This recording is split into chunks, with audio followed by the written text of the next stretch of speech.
ನಂತರ ಬುಲ್ಡೋಜರ್ ಮಾಡಿದರು, ನಂತರ 80-20 ಮಾಡಿದರು, ಮಾಬ್ ಲಿಂಚಿಂಗ್ ಮಾಡಿದರು, ಎಲ್ಲ ಮಾಡಿದರು. ಏನು ಸಾಧ್ಯದನೋ ದಿಶಾವಲ್ ಮಾಡುವಂಥ ವಿದ್ಯಾರ್ಥಿಗಳಿಗೆ ವಿದ್ಯಾರ್ಥಿ ತೆರೆಯಲ್ಲೇ ಅಥವಾ ಯುವಕರ ತೆರೆಯಲ್ಲೇ ನಮ್ಮಿಂದ ಮಾತ್ರ ಉದ್ಯೋಗ ಸಾಧ್ಯ ಅಂತ ಹೇಳಿದರು. ಎಲ್ಲನೂ ಮಾಡಿದರು.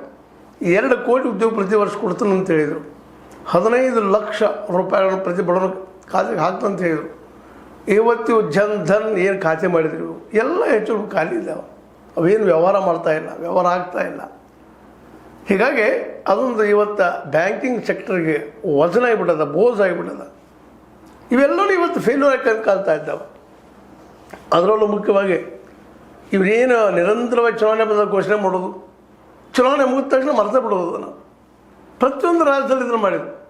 ಇವತ್ತು ಹೀಗಾಗಿ ಎಲ್ಲ ರಾಜ್ಯಗಳಲ್ಲಿ ಹೆಚ್ಚು ಕಡಿಮೆ ಜನಸಾಮಾನ್ಯರು ಇವರನ್ನು ಮೆಚ್ತಾ ಇಲ್ಲ, ವಿಶ್ವಾಸ ಇಡ್ತಾ ಇಲ್ಲ.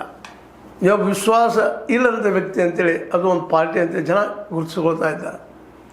ನಿಧಾನಕ್ಕೆ RSS ಸಹಿತ BJP ದೂರನ್ನ ಕಾಯ್ಕೊಳ್ಳುವಂಥ ಪ್ರಯತ್ನ ಮಾಡ್ತಾ ಇದೆಯೇನೋ ಅನ್ನುವಂಥ ಸಂಶಯಗಳು ಬರ್ತಾ ಇದ್ದಾವೆ. ಯಾಕಂತಂದ್ರೆ ಇವತ್ತು ಸಂಪೂರ್ಣವಾಗಿ ಮೋದಿ ಮತ್ತು ಶಾ ಅವರ ಆಡಳಿತ ವಿಫಲ ಆಗೋದಷ್ಟೇ ಅಲ್ಲ, ಸುಣ್ಣಾಗಿದೆ ಎಲ್ಲ ಕಡೆಯಿಂದ.